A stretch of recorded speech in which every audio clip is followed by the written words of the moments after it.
Crochet can feel surprisingly confusing when you're getting started. Loops, stitches, tension, yarn, hooks.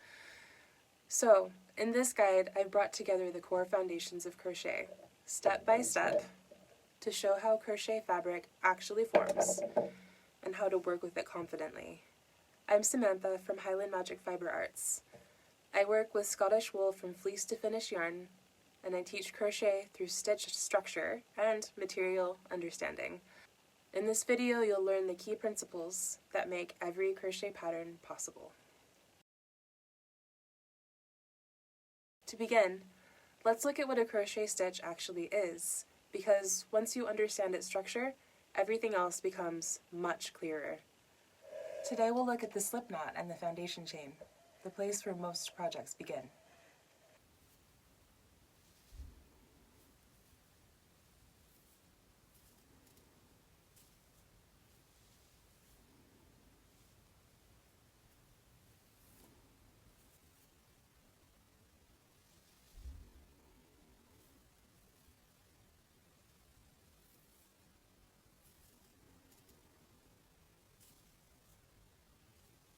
The slip knot sets the tone for everything that follows.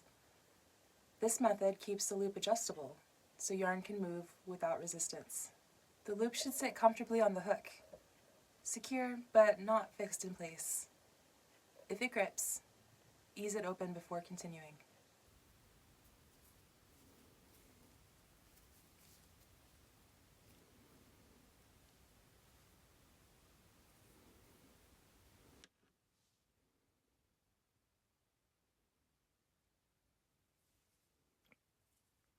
From here, we'll work the foundation chain, which establishes both length and flexibility. Yarn over, and draw the yarn through the loop. Each chain is a small hinge. You're aiming for consistency rather than tightness. Let's work 6 to 8 chains.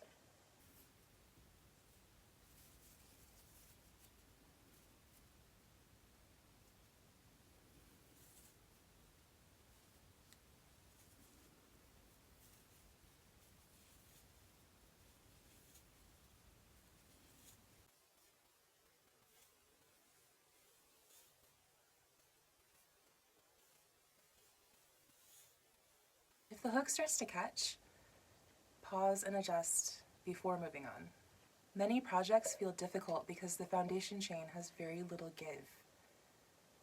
Using a larger hook here, or loosening your grip slightly, can change the entire feel of the fabric.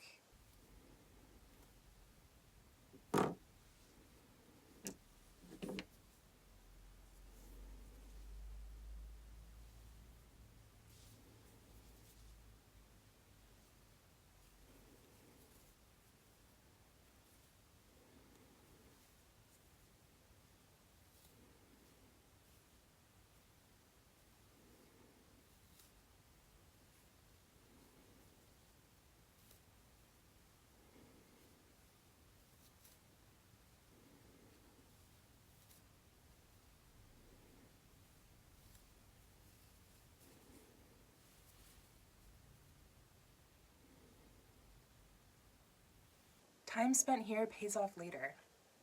A foundation that can flex makes the work more forgiving and more enjoyable as it grows. To recap, the slip knot should move easily, chains should be even and flexible, and small adjustments early on make a noticeable difference. In the next video, we'll work into the foundation chain and start forming fabric. Once you can see how a stitch is built, the next step is understanding where to put your hook, because placement changes both structure and fabric. Crochet starts with one loop on the hook. You pull new loops through old ones. Every stitch is just stacking and locking loops. So you'll take your chain and start working into it. Your pattern may tell you which loop to work into, but for now, let's work into the topmost loop. You may need to try holding the yarn in various ways with your non-dominant hand. I tend to wrap it around my ring or pinky finger to control tension. I then use my index finger to help me move the yarn. Here's a real stitch. You can see the V on the top, which is made up of the front loop and the back loop, and then below that you can see the post, front and back. If you can see these parts, you can use your hook with purpose instead of guessing. So, why are stitches different heights? Let's look at some swatches of foundational stitches. We've got slip stitch, no height, single crochet, one loop tall, half double, slightly taller, double's taller, treble is tall and open. The only difference is how many loops you pull through before closing the stitch. Let's do a quick demo of each stitch.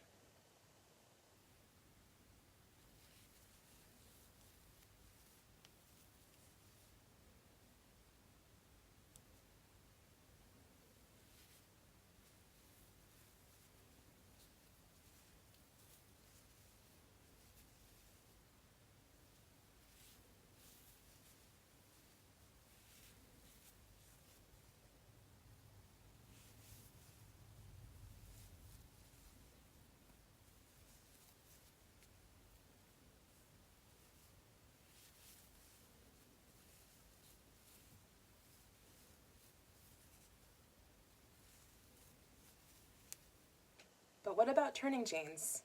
Your pattern may tell you some things about turning chains. How many to make, and whether they count as a stitch. Sometimes you'll be asked to add extra chains. The simplest way to understand a turning chain, it should include as many loops as the next stitch. Slip stitch and single crochet, chain 1, half double and double crochet, chain 2, and treble crochet, chain 3. You can see that makes the same height as the stitch. In the US system, a double crochet is called a double. In the UK system, the same stitch is called a treble. I teach in US terms because most patterns online use US terms, and I'll always tell you which system I'm using. Now that you actually understand what a stitch is, everything else becomes easier. In the next videos, we'll build on these stitches to create different effects. Crochet stitches have multiple loops, and choosing which loop you work into changes the texture and the behavior of the fabric. Up until now, we've been putting our hook under both top loops of each stitch. That's the standard way to crochet, but there are other places you can put your hook, and that changes how your fabric looks and feels. Each crochet stitch has 2 loops at the top. The one closest to you is the front loop, and the one further away is the back loop.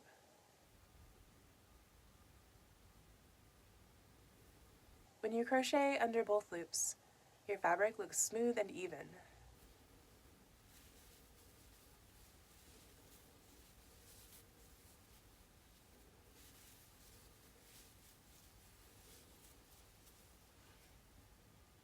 If you crochet into just the front loop, it leaves the back loop free, which creates a ridge.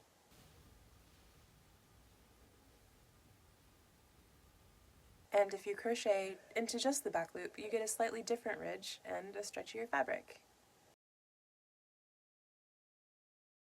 These are still the same stitch.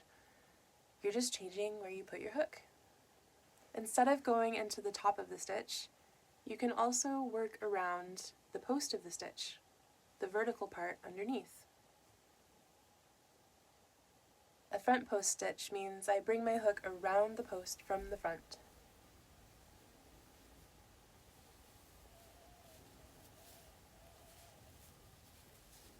A back post stitch means I bring my hook around the post from the back.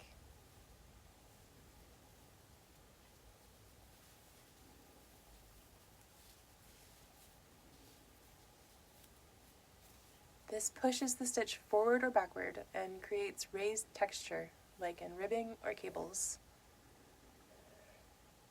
Patterns use these placements to create texture without changing the stitch itself. So, if a pattern says front loop only or back post double crochet, it's telling you where to put your hook and what stitch to make.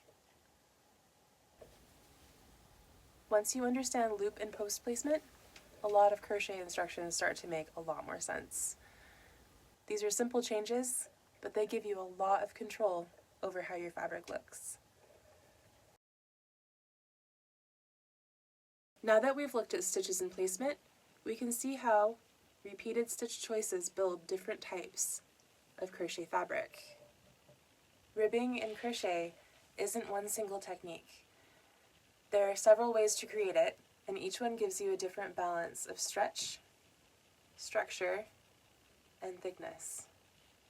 Front and back post ribbing works by pushing stitches forward and backward around the post.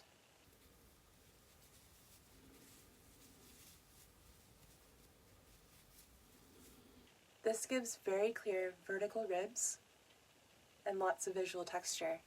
It's great for hats and decorative ribbing, but it's heavier and it has less stretch than other methods. Slip stitch ribbing is built almost entirely from slip stitches, usually worked in the back loop.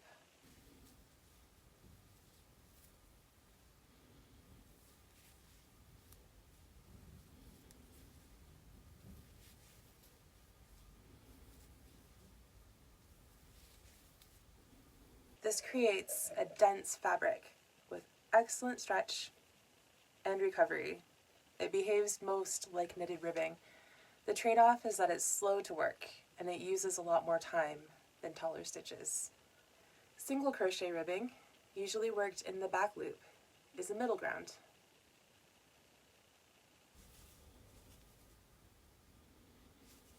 It's faster than slip stitch ribbing, has moderate stretch, and it holds its shape pretty well. This is a good option when you want structure without the weight of post stitches. You can also mix stitches to control how the ribbing behaves. Alternating single crochet and slip stitch changes the elasticity and the depth of the ribs. Using 2 single crochet rows followed by 2 slip stitch crochet rows most resembles a 2x2 knitted rib. There isn't a single best crochet ribbing. The right choice depends on how much stretch you want, how thick the fabric should be, and how much time you want to spend. And finally, one of the most important and most misunderstood parts of crochet, gauge.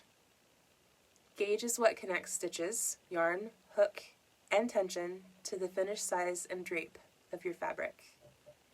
Have you ever followed a crochet pattern really carefully, using the recommended yarn, and you still ended up with the wrong size? That's gauge, and it's one of the most important but least understood parts of crochet. In crochet, gauge means how many stitches and rows you create within a set measurement, usually 10 centimeters or 4 inches. Patterns rely on gauge, so sizing comes out correctly. And here's something many crocheters don't realize. Gauge can vary even within the same yarn line. These swatches are both my alpaca and wool Caledonia Aran yarn, worked with the same hook and the same stitch, but the black yarn is slightly thicker than the cream. So even though everything else is identical, the stitch size changes, the fabric density changes, and the finished measurement changes. In small batch yarns, subtle variation between skeins or shades is totally normal, but it still affects gauge. Hook size also changes gauge dramatically. These 3 swatches are reclaimed Scottish lamb's wool. Same yarn, same stitch count, but 3 different hook sizes. With the smallest hook, the fabric is dense and compact. With the middle hook, the stitches relax and open slightly.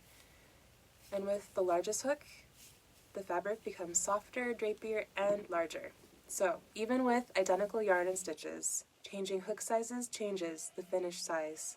So, crochet gauge is really the interaction between 4 things: your hook, your tension, your stitch structure, and your yarn. If any one of those changes, your finished size also changes. That's why gauge swatching matters, not just when substituting yarn, but even between shades or batches, and always when sizing matters. Gauge is critical for garments, fitted accessories, and anything where measurement or drape is important. For scarves, blankets, or flexible pieces, Gauge is usually less important. Once you understand how hook and yarn together create fabric, patterns become much easier to adapt to your own materials. You now have the core foundations of crochet: how stitches form, how to read them, how placement changes structure, how stitch choices build fabric, and how gauge affects size. Once you understand these principles, crochet patterns become much easier to follow and much easier to adapt to your own yarn and style. If you'd like to keep learning, there are more tutorials here on the channel. And if you're interested in Scottish wool yarns and patterns, you can explore my work at highlandmagicfiberearts.com. Thank you.